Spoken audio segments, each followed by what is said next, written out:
sleep is more important than many of us realize, especially for children. We're here today to talk about some sleep basics to help your whole family get better rest. I'm Dr. Julianne Schwerdtfager, pediatrician at Salina Pediatric Care.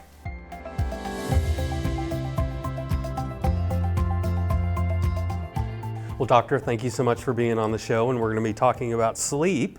So let's start out. How much sleep do we need throughout our lives?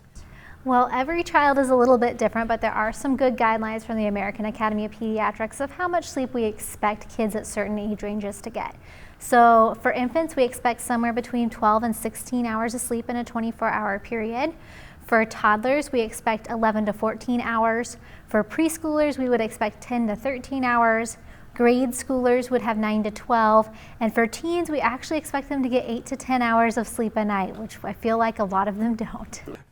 Before we get into how to get that sleep, let's talk about why sleep is so important. So sleep is important for a number of reasons.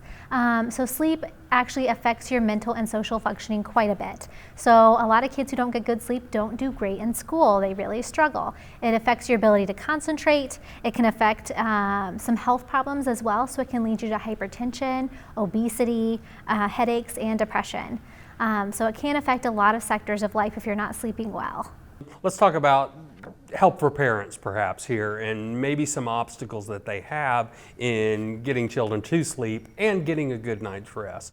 So one of the biggest things you can do to help your kids sleep well is to make this a family priority, meaning you make it a priority for your kids to get good sleep and for yourself to get good sleep. Modeling good sleep helps kids realize this is important.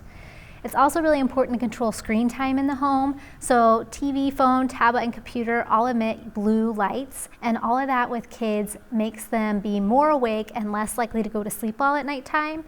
So the American Academy of Pediatrics recommends turning screens off at least an hour before bedtime. Routine is also very important. So it is important to have a bedtime, and it's important to have a consistent sleeping place that's safe and have a nice darker environment. For infants, we want to make sure they're always on their back to sleep in their crib without any extra stuff in there, no extra fluffy blankets or toys. For kids who are toddler age, we want to make sure that they are having a good routine as well. We recommend something called brush, book, bed. So that means brush your teeth, read a book, go to bed, because all of those are important things to do, and try to keep a steady bedtime with toddlers. This helps. This is the same for school age children. They may want like a lovey, like a stuffed animal or a blanket in bed with them as a security object. And then for teenagers, making sure they have a good set bedtime so that they stay on a routine is very important, and make sure they get enough sleep. Teenagers often cut themselves a little short. It's also really important to make sure we avoid overscheduling our teenagers. Remember, sleep is important, and it's not always easy for kids. If your child is having trouble sleeping, please talk to your pediatrician at Salina Pediatric Care for more ideas to help at home. Stay tuned for more on Good Day Kansas.